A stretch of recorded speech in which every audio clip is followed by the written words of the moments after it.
Hi, my name is Dylan, and this is my coming out story. Now, I know I haven't made too many videos in the past, or at least not enough for anyone to really care about this video, but I'm really hoping that I can, I don't know, inspire someone, help someone, just get through what they're going through with this video. Now, I know maybe this is just, oh, another gay kids coming out video. It's, I don't know, just something that's been done before. I mean, I know it's been done before, but I'm just hoping this one is a little bit different in some aspects because, I mean, how many people can say they were raised a Jehovah's Witness and are gay? I mean, it's not that often of an occurring situation. But I'm just hoping that someone can come out due to this video. That's all I ask. That's all I ask, because that would be amazing. So without further ado, here's my coming out story. So a little background story first. I was raised a Jehovah's Witness, and I didn't know I was gay my whole life. I mean, I had that feeling. I had that feeling of, I kind of like guys, but I hid it in the back of my head. I just didn't want to deal with it. I was like, I'm not allowed to be gay. I'm not going to be gay. That's what I told myself. I'm not going to be gay. But I always had that feeling just in the back of my head saying, you're gay, you're gay. But I just didn't want to deal with it. And being gay as a witness is unacceptable. You can't be gay. If you're a gay male and a Jehovah's Witness, you can't be with another guy. And that is beyond me. You can't practice being gay. You just have to live life abstinent. And it's just such a hard thing for me to think about. Because, like, why would they want you to just be so suppressed in life? It's just something that's beyond me. Anyways, so now the whole story. So I had this friend when I was about 14 years old. And I met him when I was 14 because he came to my church. And when he came, I was like, wow, that kid's kind of attractive. I want to be friends with him. Like, that was my thought process. And I didn't really have to try to be friends with him because we clicked like that. I mean, when I started talking to him, we bonded over everything. We bonded over comics, anime, like literally every dorky thing I'm into, he was into, and it was just really cool. So he became my best friend, and we started hanging out together every day. Like, I would stay the night at his house 3 nights in a row, he would stay the night at my house 4 nights in a row. Like, every single day we were inseparable. Eventually we became a little too inseparable, and he kissed me. And I was just so shocked. I was like, what do I do? And so the next morning I confronted him about it and said, hey dude, last night you kissed me, like all nonchalantly like that. And he was just like, no I didn't. And I was like, what? And he's like, yeah, I didn't kiss you. I mean, I had a dream about this girl I liked, and I might have maybe kissed you through that, but of any other way, I was just like, no, I didn't kiss you. And I was like, are you kidding me?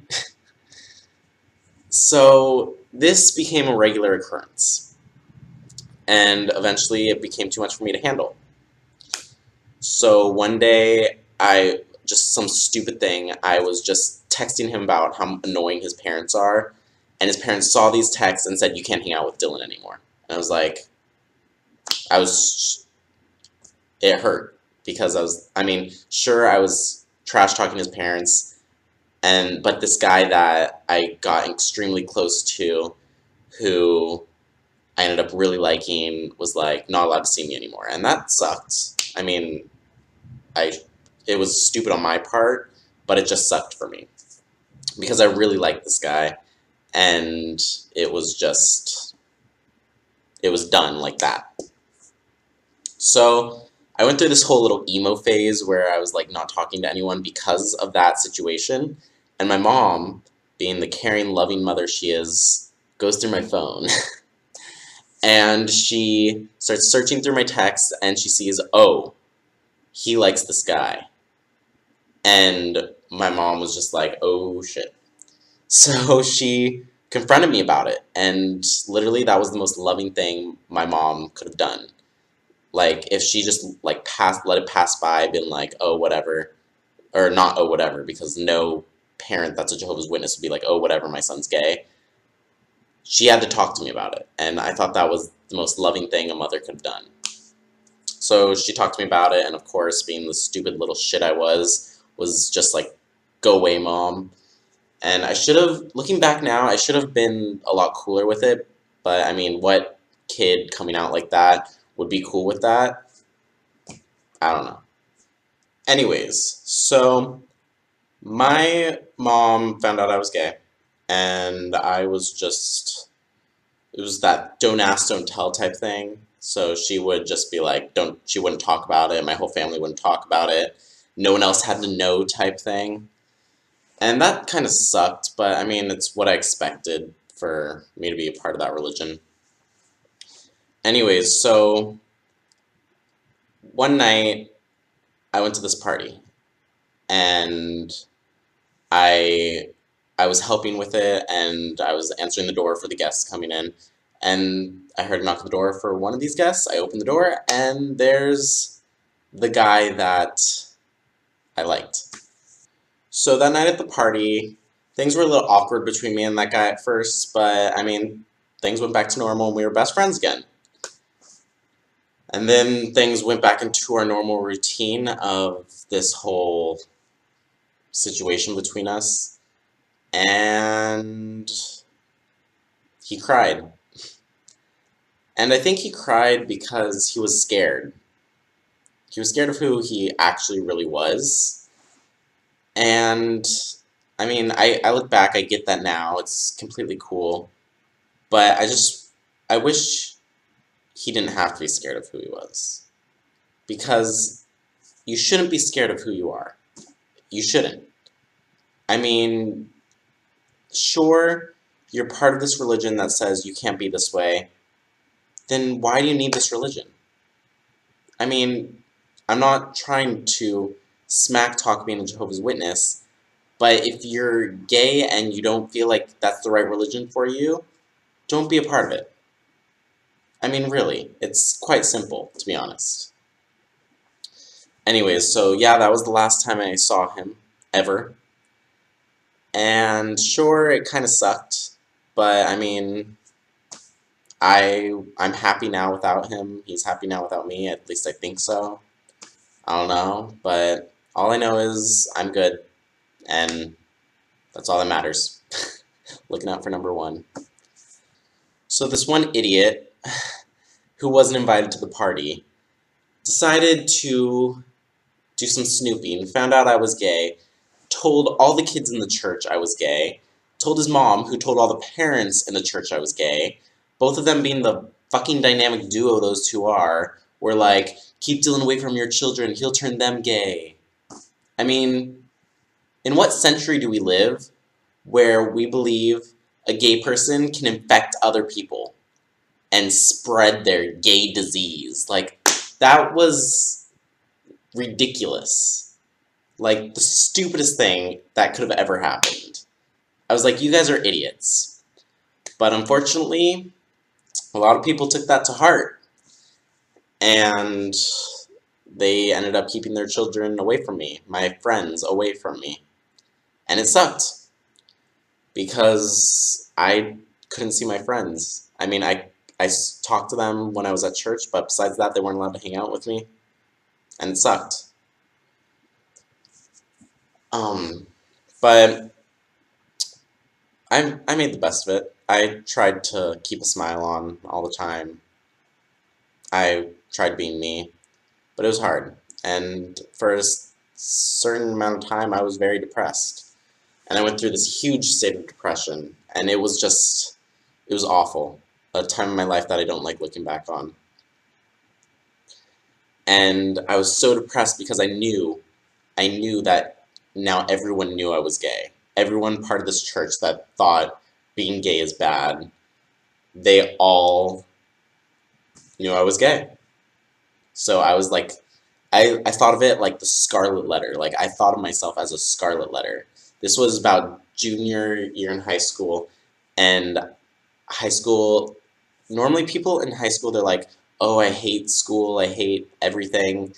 I didn't have that opportunity. I didn't have the opportunity to hate school. I loved school because school was my only sanctuary where I could get away from this all. And I, well, bottom line, I got kicked out of the church. And that sucked a lot.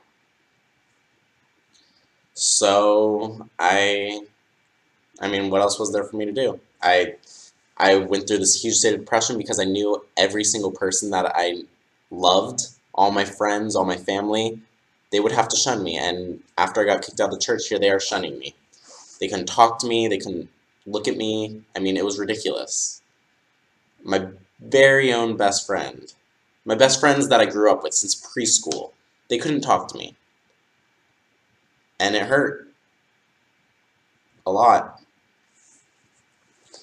And I didn't know what to do. I mean, I had to start making friends at school. And even though that sounds ridiculous, I literally, like, it sounds ridiculous because that's something I wasn't allowed to do. I wasn't allowed to make friends with people at school. But here I was making friends with people at school, and it worked out. So now that I'm out of church, what am I doing? I mean, they make it sound like you have nothing left of your life if you're kicked out of this church. They make it sound like, oh no, you don't have this church, you have nothing. That's not true. That's not true at all. Because I'm out of the church, and my life's fantastic. My life's never been better. The only stories they tell you are stories of people dying or getting killed once they're out of the church. But that's not life. That's not true. What's true is that you have to make the best of your life. Don't let this situation turn you downhill. Don't let it throw you into a pit of drugs and partying and all that. That's not what you should do with your life. What you should do with your life is you should make the best of it. I'm making the best of it. I'm living in an apartment with my boyfriend, living life because life is fantastic. I'm looking at the positives in life. You should too. I know I'm going to be one of those really lame people right now, be the stupid idiot, well, not idiot, but I'm just going to be super basic and be like, hey, life gets better. But guess what? Life gets better. It gets better. It's fantastic. What I'm trying to say right here, do not throw away your life. This is to anyone, by the way. This is to anyone who thinks that they're in a turning point in their life where there's no turning back. This is for people that think, hey, my life is going to go downhill, I'm just going to throw it away. Don't throw away your life. Love yourself, love life. I'm sending positive vibes to you guys right now because life is fantastic. You just have to look for the positives. Don't turn to stupid things and become a stupid person because you don't feel like there's anything left for you, because there's always something left for you. I turned away from family, from friends that I've had my entire life, people that have thrown me to the side, kicked me to the curb, and I thought, what else is there left for me? And I look back and I'm thinking, wow, I was in a dark place, but where I am now, it's all of those people that kicked me to the side are down here. I'm up here. I'm loving life. Life is fantastic, guys. You just have to see the positives in it. Like I said, it gets better. And I know I'm probably saying the same thing over and over again right now, but just love yourself, love life. That's all I have to say. I've met so many amazing people on this road to freedom, and I want you guys to all benefit from this road to freedom too. Don't let don't let a society cage you in because they don't like who you are, they don't want you to be who you are. Be who you are. Be who you are. Because who you are is beautiful. It's the best. It's the best. Being who you are is amazing. Because each one of you, who you are, is amazing. So, like I said, it gets better. Now go off and love life, love yourself. Because you guys are amazing.